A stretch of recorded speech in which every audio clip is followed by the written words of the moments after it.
अस्सलाम वालेकुम, नमस्ते, सत श्री अकाल, केम छम। Welcome to viral television. मैं हूँ आपकी होस्ट और दोस्त अनम शेख आपके साथ।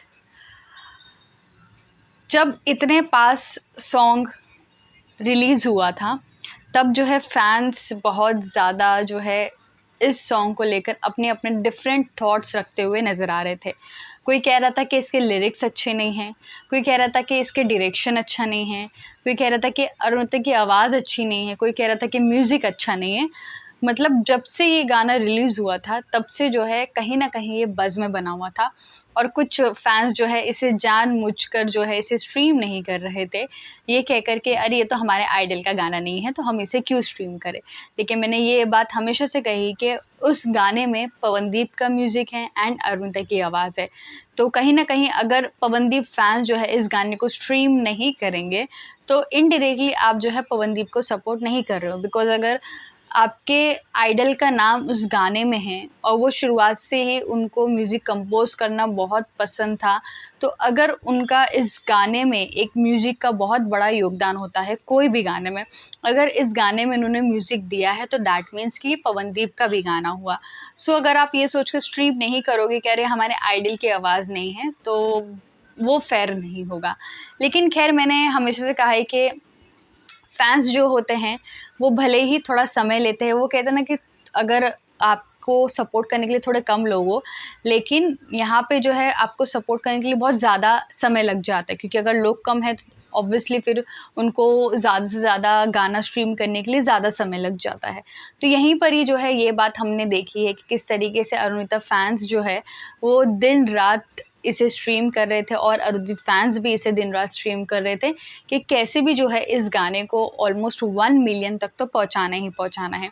और पहले शुरुआत के एक हफ्ते में बहुत स्लो चला गाना, जैसे कि कभी 40,000 व्यूज़, कभी 70,000 व्यूज़, कभी 80,000 व्यूज़। तो जिसे देखकर जो है मैं डेली कहती थी कि आप भले ही थोड़े कम लोग हो लेकिन आप ज़्यादा से ज़्यादा स्ट्रीम करो एंड डेफिनेटली ये गाना जो है एक 1 मिलियन तक तो पहुंच ही जाएगा। जी हाँ, तो चलिए बात करते हैं कि आखिरकार इतने पास को बहुत ज़्यादा प्यार मिलना शुरू हो चुका है और जो न्यूट्रल ऑडियंस है, जो अरुदीप की फ़ैन नहीं है, जो म्यूज़िक की फ़ैन है, जो गाने की फ़ैन है, जिनको गाना सुनना बहुत पसंद है, उन तक भी ये पहुंच रहा है एंड ये गाने को जो है एक नंबर्स मिल रहे हैं, बहुत अच्छे खासे नंबर्स। तो चलिए बात करते हैं उस बारे में। लेकिन उससे पहले चैनल को पहले सब्सक्राइब नहीं किया है तो और मेरे साथ कोई पॉइंट ऑफ व्यू शेयर करना चाहते हैं तो मेरे इंस्टाग्राम पर मुझे लिख सकते हैं। मेरा यूज़र नेम है ऑफिशियल अनम शेख। सो अभी हम व्यूज़ की बात करें तो व्यूज़ कुछ इस तरीके से है। कल जब हम लाइव में थे तो लाइव में किसी ने कहा था कि इतने पास के जो है 6 लैक्स अराउंड व्यूज़ हो चुके हैं एंड अभी जस्ट मैंने वीडियो देखा है, 12 दिन हो चुके हैं इस गाने को रिलीज़ होकर, तो इसके व्यूज़ है 7,45,000। जी हाँ, सिर्फ 12 दिनों में।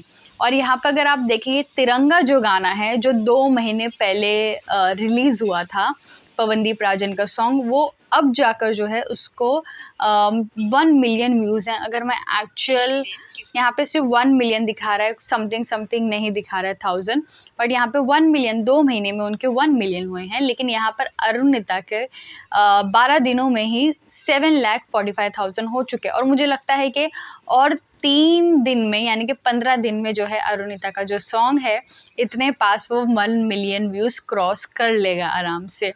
और अगर हम देखें 3 महीने पहले मौला उनका जो गाना था वो रिलीज़ हुआ था, वो भी अभी 1.2 मिलियन व्यूज़ पे है एंड पवनदीप का जो गाना 9 महीने पहले जो रिलीज़ हुआ था पापा, वो भी 3.1 मिलियन व्यूज़ पे है। तो बेसिकली अगर मैं बात करूँ तो सबसे ज़्यादा जो स्पीड में व्यूज़ पकड़ रहा है गाना वो है इतने पास।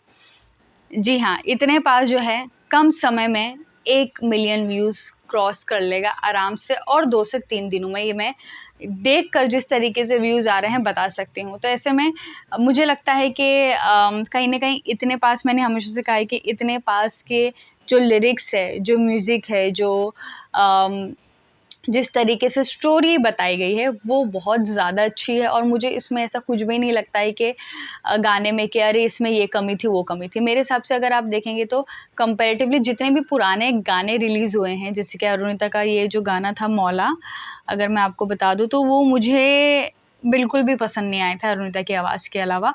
सो यहाँ पे म्यूज़िक भी अच्छा लगा था पवनदीप राजन का। तो 3 महीने में 1 मिलियन व्यूज़ हुए हैं क्योंकि वो उतना अट्रैक्टिव नहीं था और ना ही उसका जो डायरेक्शन था, ना ही वीडियो जो था वो सेंसलेस था, उसमें कोई स्टोरी नहीं थी। तो इस वजह से इसके 3 महीने में 1.2 मिलियन व्यूज़ है। और लेकिन इतने पास अगर आप देखेंगे तो इतने पास में स्टोरी भी है, डायरेक्शन भी बहुत अच्छा है, लोकेशन भी बहुत अच्छा है, म्यूज़िक भी बहुत अच्छे हैं, लिरिक्स भी बहुत अच्छे हैं एंड सिंगर तो आप सब जानते ही उन्होंने सिंगिंग कितनी अच्छे से की है। तो ये एक पूरा एक परफेक्ट सॉन्ग होता है। इसी वजह से इस गाने को इतने कम समय में इतने ज़्यादा व्यूज़ मिल रहे हैं और इतना ज़्यादा प्यार मिल रहा है। तो मुझे लगता है 15 डेज़ में 1 मिलियन व्यूज़ क्रॉस कर लिया है अरुणिता के सोलो सॉन्ग ने। और ऐसे में मुझे बहुत खुशी हुई कि चलो एटलीस्ट देर से ही सही, लेकिन इस गाने ने अपनी ऑडियंस पकड़ ली है, जो कि है neutral audience and plus Arunita के सोलो फैंस एंड अरुदीप फैंस ने मिलकर जो है इसको एक मुकाम तक पहुंचा दिया। तो आप कितने खुश है ये खबर जान करके? और 3 दिन में आराम से 1 मिलियन व्यूज़ तो हो ही जाएँगे। आपकी क्या राय है मुझे कमेंट सेक्शन में ज़रूर बताएँ।